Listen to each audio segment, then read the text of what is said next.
On commence par ouvrir une nouvelle composition et on définit les paramètres nécessaires, comme la taille dont on a besoin ou celle que l'on souhaite. On règle également la cadence à 24 images par seconde. Sélectionnez l'outil texte, écrivez un mot de votre choix, puis définissez la police, la couleur et les autres paramètres selon vos préférences.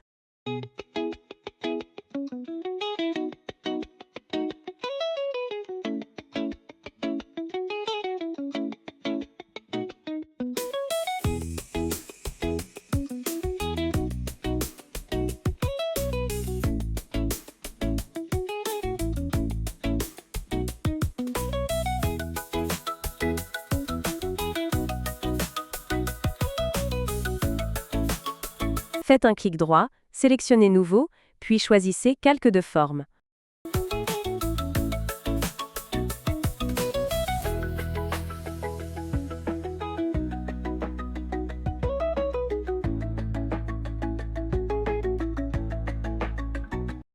Prenez l'outil Plume et tracez votre texte. Si vous souhaitez changer la direction d'une courbe, maintenez la touche Alt.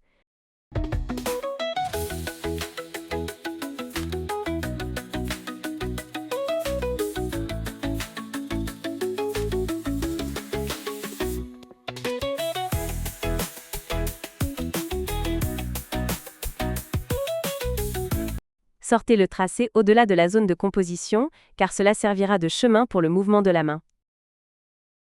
Maintenant, augmentons l'épaisseur du contour du calque de forme afin qu'il recouvre entièrement le texte.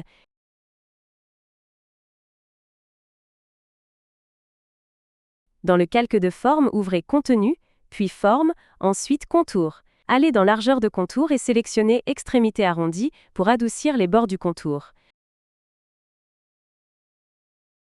À l'aide de l'outil Sélection, ajustez le calque de forme pour qu'il couvre parfaitement le texte. Dans notre calque de forme, sur la droite, repérez le petit symbole Play, Ajouter. Cliquez dessus, puis sélectionnez Réduire les tracés.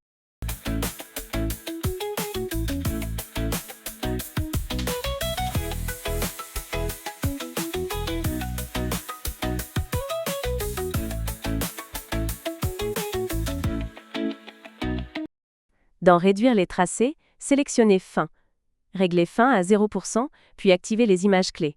Ensuite, déplacez la tête de lecture sur la timeline et ajustez Fin à 100%.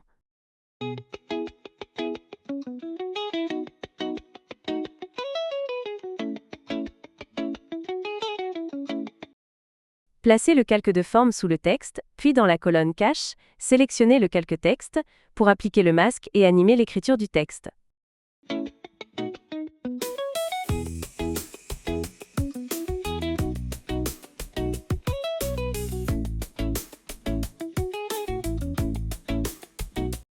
Importez votre fichier avec la main. Mon modèle provient d'Adobe Stock, puis j'ai détouré la main dans Photoshop et enregistré le fichier en PNG pour conserver la transparence.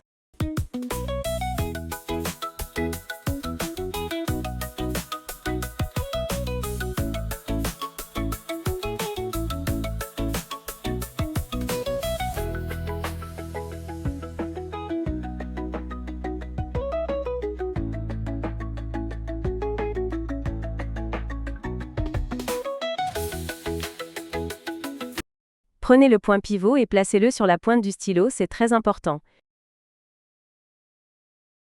Vous pouvez étirer le chronomètre jusqu'à 4 secondes, mais ce n'est pas obligatoire.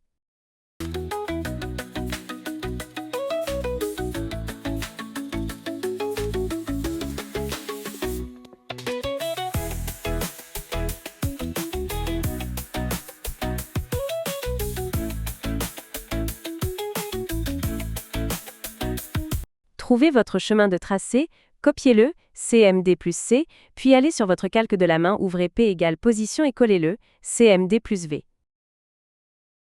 Sur le chronomètre, sélectionnez les images clés, puis maintenez Alt enfoncé pour les ajuster.